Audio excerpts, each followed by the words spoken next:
साथियों, एक टर्म होता है ऑब्जेक्टिव कोरिलेटिव। ऑब्जेक्टिव कोरिलेटिव जो आपका होता है, ये टर्म टी.एस. इलियट ने दिया है।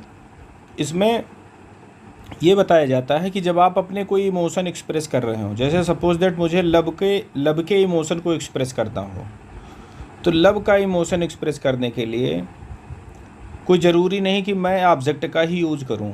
ऐसा नहीं कि मैं ऑब्जेक्ट का मतलब जैसे मुझे लव जो है एक्सप्रेशन करना है, तो कोई ज़रूरी नहीं कि मैं गुलाब का फूल ही दे करके लव का एक्सप्रेशन करूं तभी लव माना जाएगा। लेकिन अगर जो ये चीज़ मुझे स्टेज पर दिखानी हो, दर्शकों को दिखाना हो, तो दर्शकों को दर्शक हमारे अंदर की भावना कैसे समझेंगे?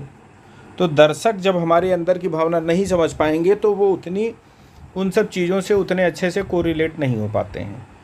तो जो ऑब्जेक्टिव कोरिलेटिव है, ये स्पेशली स्टेज के लिए बना है, और स्टेज के लिए ये मतलब टी.एस. इलियट के द्वारा निर्देशित किया गया कि अगर जो आप अपने इमोशन किसी ऑब्जेक्ट के थ्रू दिखाते हैं तो वो दूसरों को आसानी से समझ में आता है, दूसरे लोग उस चीज़ को फील कर पाते हैं। तो इसका दूर जो है, आप ये समझिए कि आपके व्यवहारिक जीवन से इसका कोई यूज़ नहीं है। जो ऑब्जेक्टिव कोरिलेटिव होता है कि मतलब आपको अपने इमोशन किसी ऑब्जेक्ट के थ्रू एक्सप्रेस करेंगे तो वो चीज़ दूसरों को ज़्यादा दिखेगी, दूसरों को लगेगा कि हाँ आप लव में हैं। जैसे ये ड्रामेटिक चीज़ें होती हैं जब आप जो है लव किसी रोज़ के थ्रू एक्सप्रेस करते हैं। जैसे मान लीजिए प्रपोज़ करना है तो आप गुलाब का फूल दे के प्रपोज़ करते हैं। उससे क्या होता है?